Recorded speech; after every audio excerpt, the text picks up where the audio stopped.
Ciao, I'm Matt from Like a Storm, and you're listening to Linear Rock.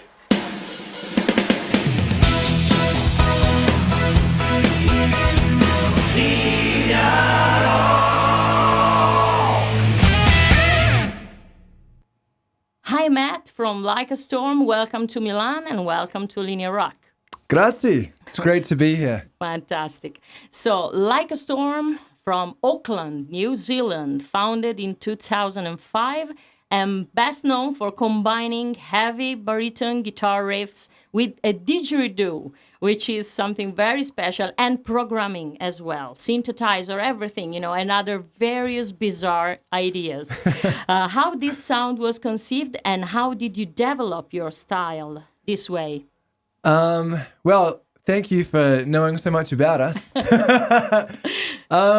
We grew up in New Zealand just listening to a lot of different kinds of music.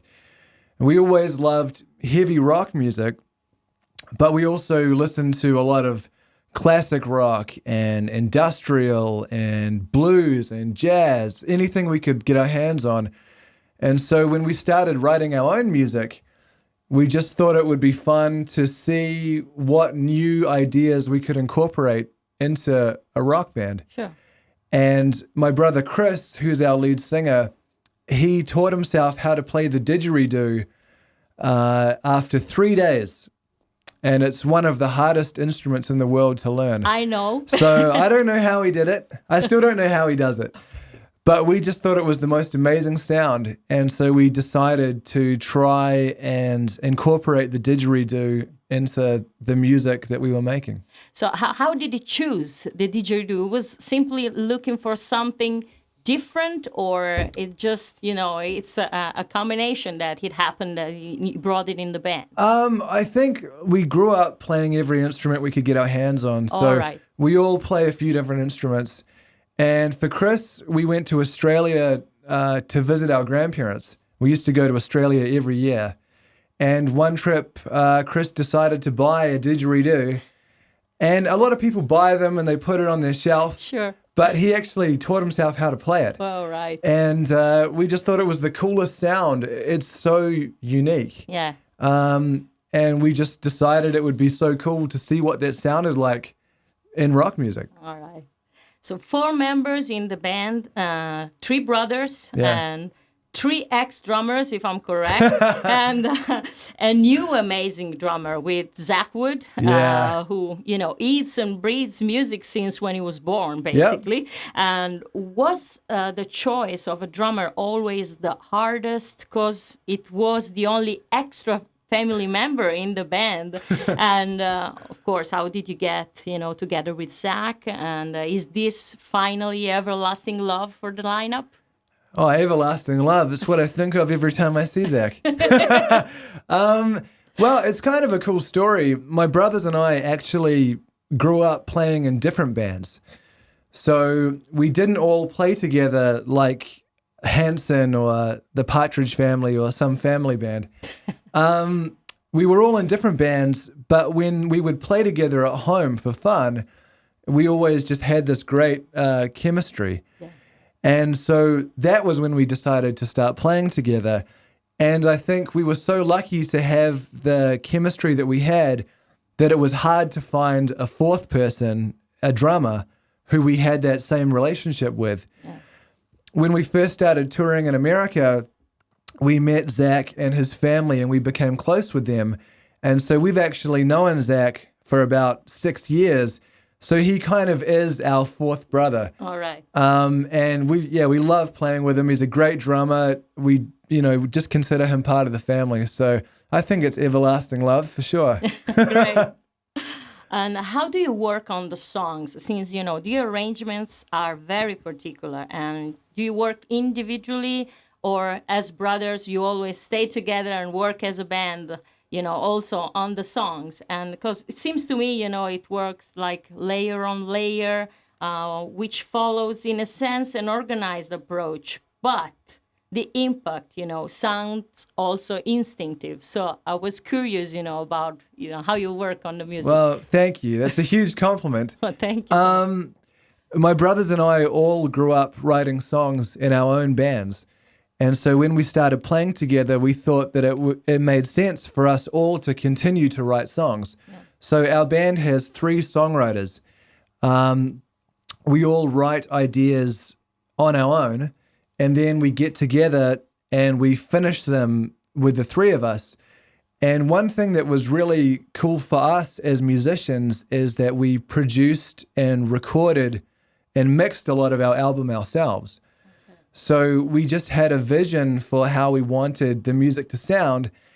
And as you say, we just worked on it over and over and over again to get the combination of sort of anthemic rock with these other elements like synthesizers and didgeridoo and slide guitar. So it's kind of it's a labor of love for us. Of course, you've been defined voodoo metal or didgeridoo metal. Is that a self-definition, or whose fault is it? It's my fault, actually. Okay. It was, believe it or not, there aren't that many definitions for a hard rock band with didgeridoo. Yeah. And didgeridoo metal was something that we felt described the song Love the Way You Hate Me, yes, which combined sort of progressive metal. We're huge Tool fans. So it combined the sort of Tool element with didgeridoo, which is something that we had never heard before. Right. And so didgeridoo metal kind of grew out of that. Voodoo metal is the name that we gave our song Wish You Hell. And that song is the product of us getting deeply into Delta blues. We've toured a lot in America. We've been really lucky to travel the whole country a lot of times. And one of the things that we've really fallen in love with is the blues. And we thought it would be fun to write a song that combined this old Delta blues sound with heavy rock. And probably the coolest thing about that song is that we decided that rather than sample an old blues song, we would write and record the music ourselves and then affect it to sound like an old recording. And it came out sounding so authentic that our record label actually thought it was an old song from the 1930s. All right. So since you mentioned that, Love the Way You Hate Me has also a very particular lyric, which has a story. Is that correct? It does, yeah. I mean, we write what we know, and so all of our songs are very personal to us. Love the Way You Hate Me was actually inspired by someone in a small town American gas station calling my brother Kent, who's our bass player, a freak when he walked in.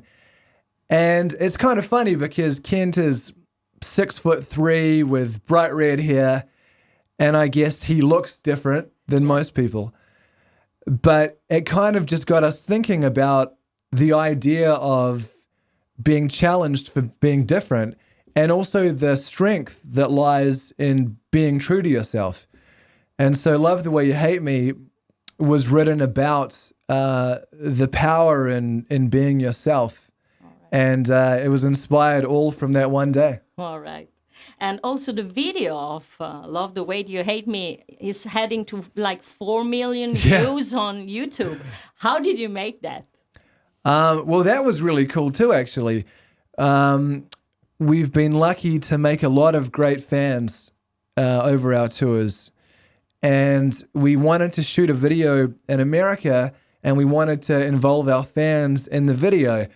So we came up with a concept where we could play in the video and have all of our fans in skull makeup form this mob that was sort of representative of the hate or the animosity that you might get for being true to yourself. And it was crazy because we were playing the song, and then all of a sudden 60 skeletons would run at you from behind and start ripping your guitar off. And I was covered in bruises for weeks afterwards because I guess they really got into character. All right. Cool. So go and check out the video if you didn't already. You deliver a very energetic show, but which fits perfectly like a storm name. But seems you also dig to unplug a lot. Two distant approaches which both belong to you in an extraordinary way. How could, both sides of the story fit you so perfectly? And it's a kind of, Dr. Jekyll and Mr. Hyde thing. Well, thank you. Again, that's a huge compliment. I think we just grew up listening to a lot of different kinds of music, and we always really admired musicians who could play both heavy music and melodic music as well. Yeah. So we always endeavored to be the kind of band who could play heavy rock and then play those same songs on acoustic guitars and have it translate. So for us, playing unplugged is second nature. Yeah. Often the songs are written with heavy guitars and heavy drums and metal all the way, but often they're written on acoustic guitars. So for us, it's as easy from switching one to the other. It's just part of the band, and we are really grateful that our fans seem to enjoy and appreciate the fact that we have heavier music and unplugged music, because as musicians, it's really fulfilling for us to do both. Yeah. It's like the calm before or after the storm. It depends. Or during. Or during, okay. Do you remember the first time that you did an unplugged? Yeah, I do. We grew up playing, we always had acoustic guitars around the house. Yeah. Our mum actually had an acoustic guitar. Okay. So it's always just been something that we grew up with. But one of the most fun things as a songwriter is to take a heavy song and imagine how it could be different on an acoustic guitar. And it's almost like writing a new song. Right. So musically, it's really exciting to take it from this side to this side. You are the first band from New Zealand which conquered the American charts. Is it a matter of your origins and background that you make you so unique, like a winning musical team? This is great. Thank you. There's so many compliments. Grazie. You deserve it. Thank you. I think we're just a product of our influences. We've been really lucky to be encouraged by our parents when we were growing up to follow our dream. And for whatever reason, 3 of us all decided to play rock and roll. That was what we loved. And everything that's happened since has just been this amazing adventure. But I think it's all come from just believing in ourselves and just seeing how far we could take it. And to be honest, coming from New Zealand to now be sitting in a radio studio in Milan is pretty amazing. So we're very grateful for how things have turned out. So as you just mentioned, you come from a musical family, since also your parents has been very supportive of you guys. But which was the first of you 3 brothers that, started, which was the spark, and which followed? I think all 3 of us just sort of decided in our own way. We all grew up playing piano when we were young. And from then, we just sort of got into different instruments. I play guitar in Like a Storm, but my first instrument was actually drums, my first rock instrument. All right. So, and same for Kent, who plays bass. Chris, our singer, his first rock and roll instrument was the guitar. Oh. So I think we just grew up in an environment where there would be, a bass guitar and a piano and a drum kit. And you just go and pick up whatever one you felt like. And I think that really encouraged us to learn different instruments. And also, I think it changes the way that you write music, because if you can play drums and play guitar and play piano, then I think you start to think like a drummer or a pianist or a guitarist. And that's just something that we're really grateful for, because that was always around when we were growing up. Good. So just like the Van Halen brothers, you switched instruments, okay. So maybe you can make a record, switch with the with instruments. 3 drummers. We'll have Zach play drums, I'll play drums, Kent will play drums. Okay. I don't think it would be a very good album. All right. So your story met Mark Tremonti with Creed and Alter Bridge quite a few times, on the road especially. Seems your relation with him is pretty tight. Where this special bond comes from? Well, I'd like to start by saying that I grew up listening to Mark. Mark Tremonti is one of my idols, always has been. We were lucky enough to have our music played for Mark when we were in Los Angeles making the album before Awaken the Fire, making our first album, and Creed were making an album in the same recording studio. So Mark heard our music and he liked it. And I think the guys also liked that we had moved from New Zealand, you know, to follow our dream. And so they actually took us out on our first American tour, opening for them in stadiums and arenas to thousands of people. And since then, we've gone on tour with Creed and Alter Bridge and Mark Tremonti solo project, and we've played with Slash, with Miles. So we're tremendously grateful to those guys because not only do we look up to them, but they have almost single-handedly given us a career as touring musicians. So, you know, Mark is just he's someone who we really admire, but we've been lucky enough to become friends with him too. And that's a really special thing.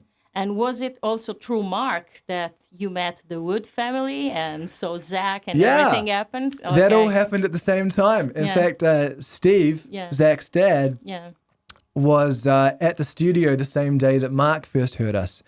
So it's kind of produced this amazing adventure all from one chance encounter with Mark and Steve. So it's pretty amazing. Great. Among all the tours that you've done, which is the most unforgettable experience for you and for what reason? I mean, Puddle of Mud, Shinedown, Steel Panther, Creed, Alter Bridge, you've done a lot. We've been very lucky. I mean, you know, Steel Panther's hard to forget. I love those guys. And the show was just crazy. But I think probably the most significant tour in my life was that first American tour opening for Creed, because it was the first time that I had actually ever been on a tour like that. And the first show I ever played in America was opening for Creed to 15,000 people. Wow. Which is the kind of thing that stays in your head. Yeah. And it was really the start of us making fans and making records and getting played on the radio. It was kind of the beginning. So for me, that will always stay with me as being the start of our career up here. All right. And your approach in choosing cover version also is always very original and very bizarre. We are bizarre. So the process on how you pick them makes me very curious as well. So can you tell us something about it? Sure. Well, on Awaken the Fire, we have a cover of Gangsta's Paradise by Coolio. Yes. And that came about. Chris and I were in the recording studio for weeks and weeks and weeks. We record our own albums. And it's a blessing and it's a curse because once you get in the studio, you never leave. So we decided that we were going to go out one night and have a few drinks and relax. And while we were out, Gangsta's Paradise came on over the speakers. And it was a song that we had loved as little kids. Sounded even like a call. Yeah. I mean, even in New Zealand, that was a huge song. And I guess we had left the studio, but the studio hadn't left us. So we started listening to it, thinking, imagine if a hard rock band did a cover of this song. You know, we'd been thinking about rock music the whole time. We couldn't get away from it. And so we went back to the studio that night and we opened up a secret file and we worked on the song from midnight to 6 a.m. every day for about 3 weeks. Wow. And by the time we'd finished it, we just thought it was so cool that we had to put it on the album. But it started as this kind of experiment. And one of the most fun things about it for us was because it's a rap song, a hip hop song, we had the opportunity to imagine the song as if we had written it for Like a Storm. So we put a lot of things into it that were never there. We put in a guitar solo and screaming vocals and heavy guitars. And so by the time we had finished recording it, we'd actually written about half of a new song anyway with all these new parts. So that's pretty cool. Great. Okay. And can you tell us something about the current tour that you're doing in Europe? You're sharing the stage with some other cool bands. Yeah. And how is this experience and how would you invite, people over? Tell us something about the show. It's been amazing. It really has. This is our third tour of Europe. It's our first night playing in Milan, actually. So come on down. But it's been awesome. We're out with New Year's Day, who on the same record label as us, and we played together in America. So we just love seeing these guys. Fearless Vampire Killers, we have played with in Europe before when we opened for Black Veil Brides. And they're great mates of ours. And there's always a bond between New Zealanders and people from England because New Zealand is a British colony. So we speak the same language. Yeah. And then it's been so awesome being out with Escape the Fate. It's a band that we've wanted to tour with for a long time. And for us to be out opening for them here in Europe is awesome. So I think if you like having a good time and you want to come and see some interesting music, come on down and check it out. How long is the show? We better get there early. So many things we play pretty early. But if you want to see didgeridoo and rock music, then it's worth coming down early for. All right. Which is the best new band around, that you look at, as a stimulating rival? Well, I don't know about rivals because to me, music is more of a personal thing than it is a competition. But I'm a huge fan of Nothing More. I think those guys are awesome. And, there's a lot of awesome bands coming out all the time. That's one of the most exciting things about coming to America and coming to Europe is that there are always new bands coming out and you always get inspired by these different elements that you hear. And which is the classic band that, you state as main influence in your backgrounds. And now you have to surprise me since you're a very bizarre band. I have to surprise you with an answer that's not surprising. All right. It's hard to narrow it down to just one, but I think in terms of rock bands, especially from our neck of the woods, we've got to say AC/DC. All right. Yeah, love Pure those guys. Classic. Yeah, okay. We love those guys. And actually, in our headline set, we play a cover of TNT. Yeah, good. So yeah, we're huge fans of those guys. Great. So how about going on tour with AC/DC? Well, that would be great. That would be great. Hopefully. All right. So next plans, next goal, any dream? Well, we're very fortunate. After we finish here in Europe, we go to America and we're actually playing with Seven Dust and Trivium at the same concert that travels around America. So that's something that we're really excited for. We were huge fans of Seven Dust growing up and we still are. So it's a big honor for us to be on that show. And then we have some festivals as well, and we're also in the process of working on new music all the time. So even though we're pretty much constantly on tour, we're also writing new music. So at some point, we will make a new album, and at some point, we'll go home to New Zealand to see our 93-year-old grandfather. Okay, great. Yeah. Okay, so seems you're going to stay on the road for 2016. Basically whole year. So absolutely. Maybe next year will be the new album. Well, Awaken the Fire we made while we were on tour. Okay. We have a mobile recording studio and we don't sleep very much. So I think we could make our next album while we're on tour again. Right. Okay. Thanks so much for your time, Mark. And see you next time. And see you at the show tonight, Matt. Thank you. So, Thank you for all the support too, man. We love you guys. Grazie. Like a Storm. Check these guys out.